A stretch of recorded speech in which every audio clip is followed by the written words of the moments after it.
নমস্কাৰ এই মুহূৰ্তত আহি পৰিছে ৰাতিপুৱাৰ কেইবাটাও গুৰুত্বপূৰ্ণ খবৰ। আজি 22 জানুৱাৰী অসমৰ লগতে ভাৰতৰ বিভিন্ন প্ৰান্তৰ পৰা ৰাতিপুৱাৰ কেইবাটাও খবৰ আহি পৰিছে। এই মুহূৰ্তত জনাই আছো ৰাতিপুৱাৰ গুৰুত্বপূৰ্ণ খবৰ। ৰাজ্যৰ মুখ্যমন্ত্ৰী হিমন্ত বিশ্ব শৰ্মা হ'ব অসমৰ পৰৱৰ্তী মুখ্যমন্ত্ৰী। প্ৰকাশ পাইছে ইতিমধ্যে কালচক্ৰ পঞ্জিকা। এটা গুৰুত্বপূৰ্ণ political breaking news. Himanta Biswa শৰ্মাই হ'ব ৰাজ্যৰ পৰৱৰ্তী মুখ্যমন্ত্ৰী। 2026 পুনৰ মুখ্যমন্ত্ৰীৰ আসনত বহিব হিমন্ত বিশ্ব শৰ্মা। তিনি গগৈ হ'ব হিমন্ত বিশ্ব শৰ্মাৰ ডাঙৰ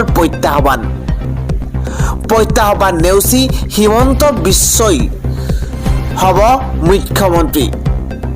হিমন্ত বিশ্ব শৰ্মাৰ ৰাশি হৈছে কৰ্কট ৰাশিৰ বাবে খনিও বহুত বেছি পজিটিভ। 2026 চনৰ আগষ্ট মাহলৈকে বৃহস্পতিৰ শুভ দশা আছে হিমন্ত বিশ্ব শৰ্মাৰ। অখিল গগৈ, লুৰিণজ্যোতি গগৈ চিন্তা শক্তি দুৰ্বল। হিমন্ত বিশ্ব শৰ্মাক কেৱল গৌৰৱ গগৈয়েহে প্ৰত্যাহ্বান জনাব। 29 মেৰ ভিতৰত নিৰ্বাচন হ'ব লাগিব। 2028 চনলৈকে ভাল হিমন্ত বিশ্ব শৰ্মাৰ। 29 মেৰ ভিতৰত নিৰ্বাচন হ'ব লাগিব। 28 মেলৈকে ভাল হ'ব হিমন্ত বিশ্ব শৰ্মাৰ।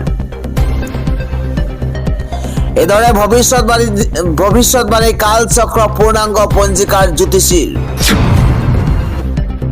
পৰৱৰ্তী খবৰ। এছাৰ জৰিয়তে একাংশ ভোটাধিকাৰৰ পৰা বঞ্চিতৰ ষড়যন্ত্ৰ। ভয় খাইছে বিজেপিয়ে। নিৰ্বাচনত হাৰিম বুলিয়েই বিজেপিয়ে এই ষড়যন্ত্ৰ ৰচনা কৰিছে। বিপৰীত সংবাদমেল পাতি এইদৰে বিজেপিক ক্ষুদ্ৰ সমালোচনা কৰিছে ভূপেন বৰাই। ইফালে এছাৰ নামত নতুনকৈ এখন নাটক ৰচনা কৰিছে চৰকাৰে। এছাৰ নামত আচলতে চলিছে কি? ভুৱা অভিযোগৰ ভিত্তিত তথ্য ল'বলৈ মানুহ মাতি জ্বলা কলা খুৱাইছে মানুহক। এছাৰ সন্দৰ্ভত সংবাদমেল যোগে সৰব হৈ পৰিছে AIUDF। পৰৱৰ্তী খবৰ হৈছে ঋণত ডুব গৈছে চৰকাৰ। খুৰাৰ বিপণীৰ সংখ্যা বৃদ্ধিৰে এবাৰ ৰাজহ সংগ্ৰহৰ লক্ষ্য চৰকাৰৰ। ব্ৰেকিং নিউজ এই মুহূৰ্তত। খুৰাৰ বিপণীৰ সংখ্যা বৃদ্ধি কৰি ৰাজহ বৃদ্ধিৰ লক্ষ্য এবাৰ চৰকাৰৰ। গুৰুত্বপূৰ্ণ খবৰ এই মুহূৰ্তত জনোৱাৰ চেষ্টা কৰিছো। শেহতীয়াকৈ মহানগৰীৰ বিভিন্ন স্থানত নতুনকৈ খুৰাৰ বিপণী স্থাপনৰ অনুমতি ৰাজ্য চৰকাৰৰ। মহানগৰীৰ ছেক্টৰ 1 ভগত দত্তপুৰ, মুনিপুৰী বস্তি, নমাইল, মালিগাঁও, পাণ্ডু, নুনমাটি, চুনচালিত খুৰাৰ বিপণী স্থাপনত অনুমতি দিয়া হৈছে। কিছুদিন পূৰ্বে উজান বজাৰত খুৰাৰ বিপণী মুকলিক লৈ সৃষ্টি হৈছিল উত্তপ্ত পৰিস্থিতিৰ। খুৰাৰ বিপণী স্থাপনৰ বিৰোধিতাৰে ৰাইজে সাব্যস্ত কৰিছিল প্ৰতিবাদ। ৰাইজৰ প্ৰতিবাদলৈ ভ্ৰূক্ষেপ নাই বিজেপি চৰকাৰৰ। পুনৰ মহানগৰীৰ বিভিন্ন স্থানত খুৰাৰ বিপণী স্থাপনত অনুমতি দিছে চৰকাৰে। আন এটা খবৰ হৈছে গৌৰৱ গগৈৰ বাবে শুভ সংবাদ কঢ়িয়াই আনিছে ৰাজীৱ ভৱনে। কিয়নো প্ৰদেশ কংগ্ৰেছত বিধানসভা নিৰ্বাচনৰ বাবে প্ৰাৰ্থিত্ব বিচাৰি কৰা আবেদনেই পূৰ্বৰ সকলো অভিলেখ ভংগ কৰিছে। এই বছৰত এতিয়ালৈকে বিভিন্ন সমষ্টিত প্ৰাৰ্থিত্ব বিচাৰি 714 গৰাকীয়ে আবেদন দাখিল কৰিছে। 2021 প্ৰাৰ্থিত্ব বিচাৰি কৰা আবেদনৰ মুঠ সংখ্যা আছিল 452। 28 জানুৱাৰীলৈকে আবেদন দাখিলৰ সময়সীমা বৃদ্ধি কৰিছে প্ৰদেশ কংগ্ৰেছে। আবেদনৰ বিপৰীতে প্ৰায় 4 কোটি টকা সংগ্ৰহ হৈছে।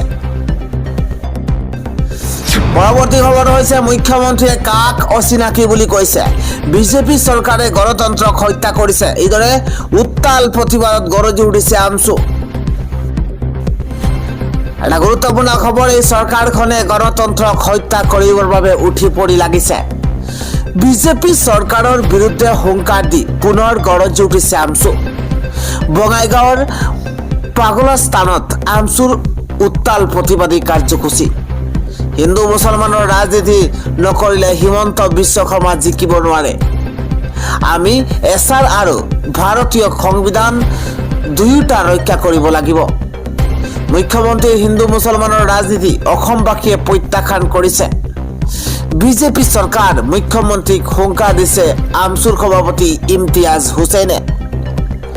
বিকাশৰ নামত ৰাজনীতি কৰি এছাৰ নামত ৰাজনীতি কৰিছে। বিৰোধী আৰু সংখ্যালঘুৰ ভোট কৰ্তন কৰি নিৰ্বাচনত জয় হোৱাৰ চেষ্টা চলাইছে বিজেপিয়ে। এই অভিযোগ উত্থাপন হৈছে। এইবোৰ বন্ধ নকৰিলে ৰজা ঘৰীয়ালৈকে লৈ যোৱা হ'ব ভয়ংকৰ আন্দোলন। চৰকাৰী বিষয়াসকলকো কাঠগড়াত কৰোৱা হ'ব থিয়। সংবিধান আৰু এছাৰ দুয়োটা ৰক্ষা কৰিবৰ বাবে প্ৰতিবাদত বহিছো।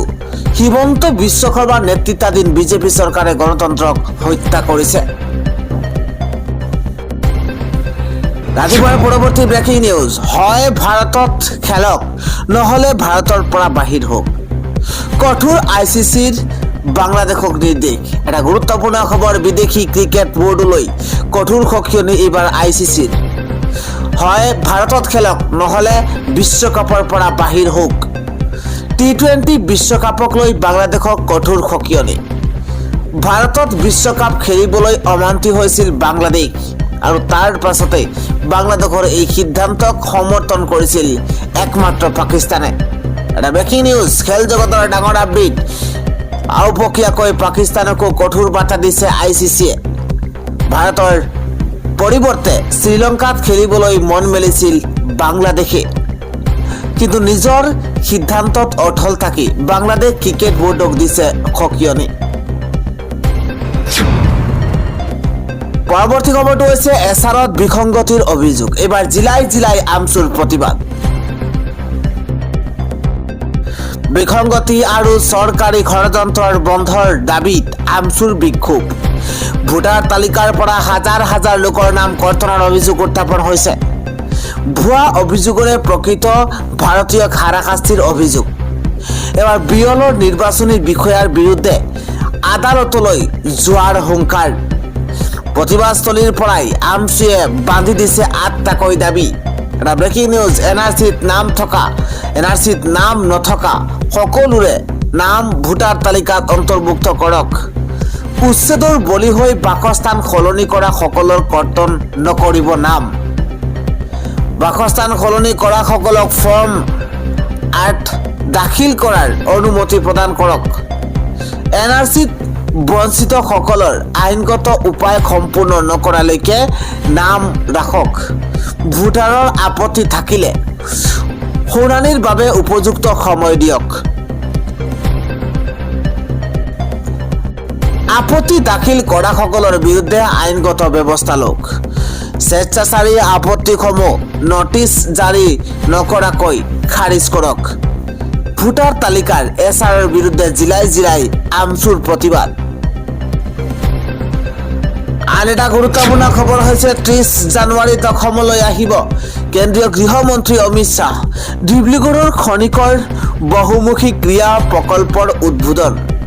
ৰাজ্যৰ দ্বিতীয়টো বিধানসভা ভৱনৰ আধাৰশিলা স্থাপন আৰু ৰাজ্যৰ 14টা স্থানত জলাশয় খননৰ শুভাৰম্ভণি কৰিব অহা 30 জানুৱাৰীত গৃহমন্ত্ৰী অমিত শ্বাহে। আন এটা ব্ৰেকিং নিউজ হৈছে এইবাৰ খঙত অগ্নিশৰ্মা হৈ পৰিছে লিখিকা শিখা শৰ্মা। এইবাৰ জামিনযোগ্য গোচৰ কিয় জামিনবিহীন হ'ল তাক লৈ এতিয়া অগ্নিশৰ্মা হৈ পৰিছে শিখা শৰ্মা। আদালতলৈ যোৱাৰ পূৰ্বে ইংৰাজীতে প্ৰতিক্ৰিয়া প্ৰকাশ কৰিছে শিখা শৰ্মাই। কংগ্ৰেছৰ বিৰুদ্ধে ভয়ংকৰ ষড়যন্ত্ৰৰ অভিযোগ উত্থাপন কৰিছে। কংগ্ৰেছৰ বাবে মই জামিন পোৱা নাই। মানহানি গোচৰ জামিনযোগ্য হয়, কিন্তু ইয়াৰ পিছতো মোৰ গোচৰ কিয় জামিনবিহীন হ'ল? মই যি কম আদালতত কম। মোৰ বিৰুদ্ধে কংগ্ৰেছে ষড়যন্ত্ৰ কৰিছে। আদালতলৈ যোৱাৰ পূৰ্বে ইংৰাজীতে প্ৰতিক্ৰিয়া প্ৰকাশ কৰিছে শিখা শৰ্মাই।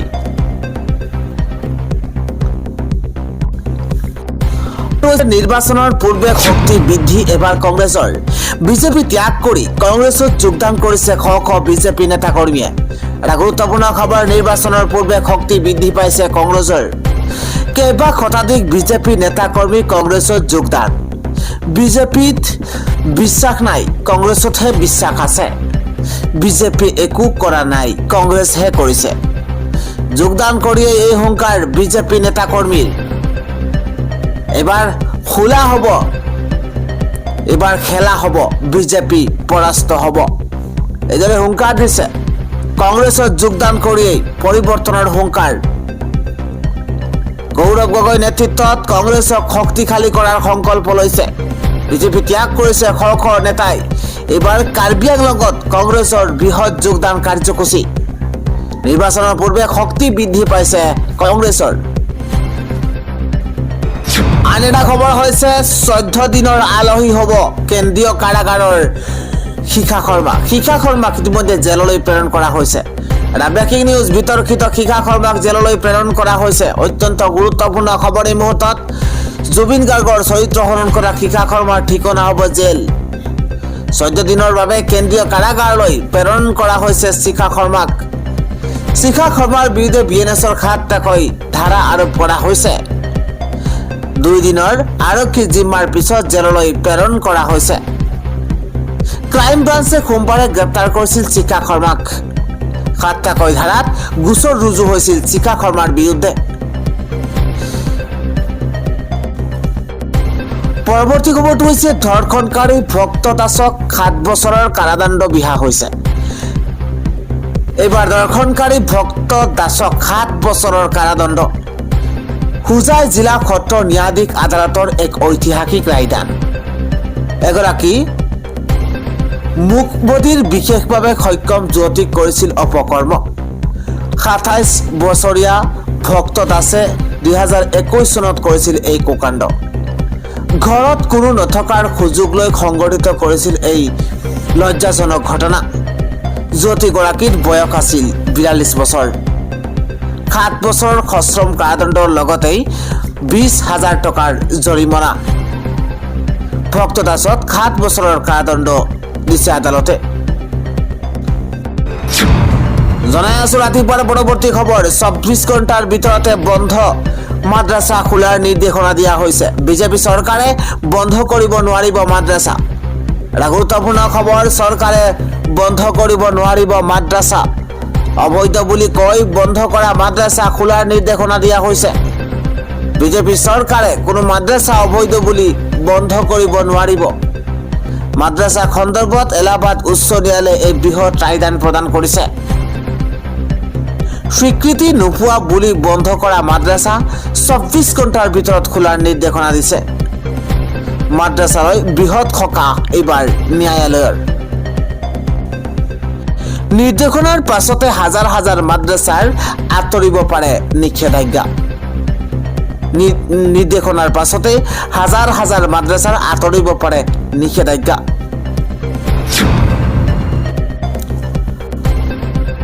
আনহাতে কংগ্ৰেছ চৰকাৰ হলে মদৰ দোকান বন্ধ কৰি বিদ্যালয় মহাবিদ্যালয় স্থাপন কৰা হ'ব, এই মন্তব্য কৰিছে গৌৰৱ গগৈয়ে।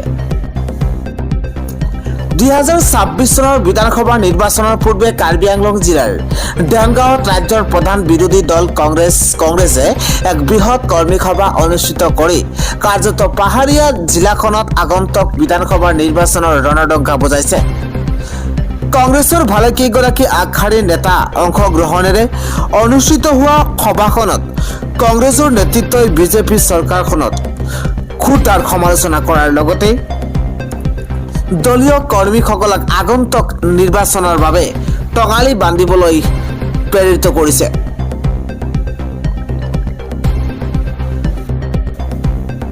অসম প্ৰদেশ কংগ্ৰেছৰ সভাপতি তথা লোকসভাৰ বিৰোধী দলৰ উপদলপতি গৌৰৱ গগৈ, ছত্তীশগড়ৰ প্ৰাক্তন মুখ্যমন্ত্ৰী ভূপেশ বাঘেলৰ লগতে কেইবাগৰাকী জ্যেষ্ঠ নেতা সভাখনত উপস্থিত থাকি প্ৰদান কৰা ভাষণত শাসকীয় চৰকাৰখনক তীৰ্যক সমালোচনাৰে থকা খৰাকা কৰিছে। ৰাইজক উদ্দেশ্যি প্ৰদান কৰা ভাষণত প্ৰদেশ কংগ্ৰেছৰ সভাপতি গৌৰৱ গগৈয়ে শাসকীয় বিজেপি আৰু অসমৰ মুখ্যমন্ত্ৰী ডক্টৰ হিমন্ত বিশ্ব শৰ্মাক কঠোৰ সমালোচনা কৰিছে। মুখ্যমন্ত্ৰী অসমৰ ভয় আৰু ভাবুকিৰে চৰকাৰ চলোৱা বুলি মন্তব্য কৰি সাংসদ গৌৰৱ গগৈয়ে কয় যে অসমৰ ৰাইজে এইবাৰ সিদ্ধান্ত লৈছে যুঁজ এখন হ'ব, অসমৰ ৰাইজে যুঁজিব, অসমৰ ৰাইজ জিকিব।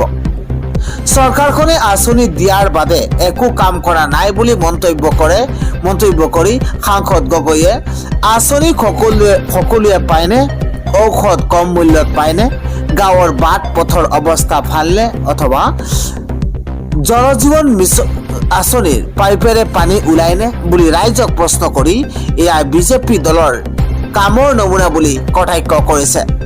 আজি যিসকলে বিজেপি কৰে তথা বিজেপিৰ পালি নেতাক কমিশ্যন দিয়ে সেইসকল লোকেহে আঁচনি পায়, অথচ দুখীয়া মানুহে আঁচনি নাপায় বুলি মন্তব্য কৰি গৌৰৱ গগৈয়ে কংগ্ৰেছ দলৰ চৰকাৰৰ হলে সকলো যোগ্য লোকেই আঁচনি লাভ কৰিব বুলি আশ্বাস প্ৰদান কৰিছে। জাতি মাটি ভেটিৰ কথা কোৱা বিজেপি দলে এজন জনজাতীয় লোকক লেংমাৰি চিণ্ডিকেট কৰা মানুহক মুখ্যমন্ত্ৰী পাতে বুলি বিজেপি দলক ক্ষুদ্ৰ সমালোচনা কৰি প্ৰদেশ কংগ্ৰেছৰ সভাপতিগৰাকীয়ে কয়। মুখ্যমন্ত্ৰীয়ে অসমক দেশৰ শীৰ্ষ 5 ৰাজ্যৰ এখন ৰাজ্য হিচাপে গঢ়ি তোলাৰ প্ৰতিশ্ৰুতি দিছিল যদিও এসময়ত তেওঁৰে দায়িত্বত থকা শিক্ষা আৰু স্বাস্থ্যৰ ক্ষেত্ৰত অসমক ভাৰতৰ আটাইতকৈ তলৰ 5খন দেশলৈ অৱনমিত কৰা হ'ল।